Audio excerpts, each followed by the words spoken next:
ازيكم؟ ايه الاخبار؟ يا رب تكونوا بخير وبصحة وبسعادة.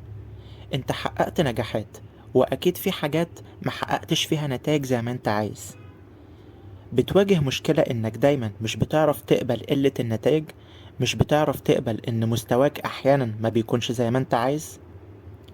المفاجأة بقى هنا انك هتحقق نتائج اقوى من اي نتيجة حققتها قبل كده، لما تقبل قلة النتائج، لما تقبل عيوبك، لما تقبل الحاجات اللي مستواك فيها ما كانش زي ما انت عايز. هتقدر تصلحها وهتقدر تعدلها، هتقدر تعوضها كمان بنتائج أفضل، سواء في شغلك، في الرياضة، في أهدافك، في علاقاتك، في هواية معينة عندك زي كتابة القصص. إنك تكره أخطائك أو أي غلط أنت عملته صدقني مش هيفيدك، هيضرك أكتر كمان. ودلوقتي هقولك على تمرين هيفيدك إزاي تقبل كل حاجة. غمض عينيك، اتنفس بعمق، ركز في صوت تنفسك.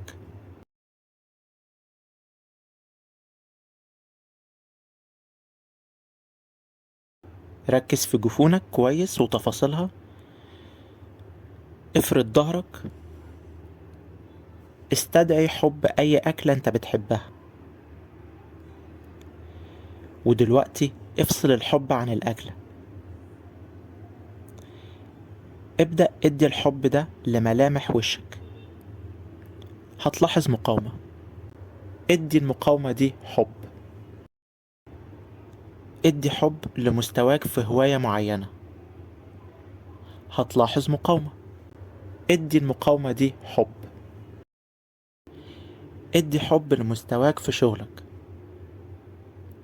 هتلاحظ مقاومة، ادي المقاومة دي حب. ادي حب لعيوب شخصيتك. هتلاحظ مقاومة، ادي المقاومة دي حب. ادي حب لمستواك في رياضة معينة.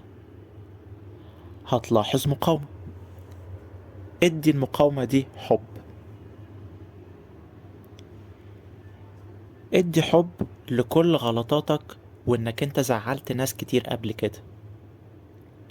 هتلاحظ مقاومة، ادي المقاومة دي حب.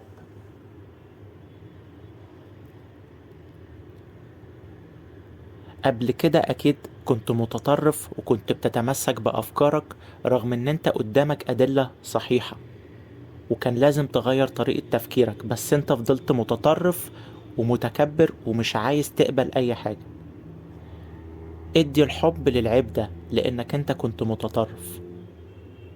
هتلاحظ مقاومة، ادي المقاومة دي حب. قبل كده كنت بتتعلق بناس زيادة عن اللزوم. ادي الغلط ده حب. هتلاحظ مقاومة، ادي المقاومة دي حب. فتح عينيك دلوقتي. جميل، انت كده عملت التمرين. بعد كده الاسبوع الجاي وفي اي وقت عادي اقعد كده مع نفسك ولاحظ ايه الحاجات اللي انا مش عارف اقبل نفسي فيها، مش عارف احب نفسي فيها.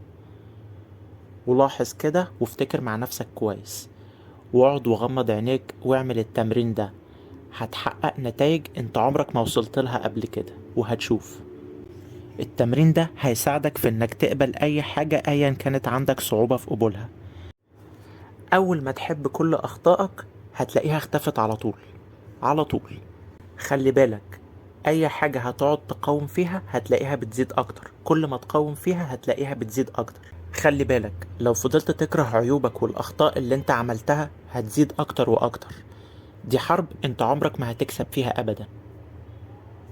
لازم تحب كل الغلطات اللي انت عملتها واخطائك وكل عيوبك وكل المستويات اللي انت معرفتش توصل لها لحد الموت. تحب الحاجات دي لحد الموت. خلي بالك التمرين ده ممكن ياخد اسابيع وشهور علشان يشتغل، بس هو تدريب كويس جدا وقوي جدا وهيكون ناجح معاك وهيساعدك. وقت ما تحس ان في حاجة انت مش قادر تقبلها اعمل التدريب ده. شكرا جدا واشوفكم على خير الحلقة الجاية. كل الصحة، كل السعادة. سلام.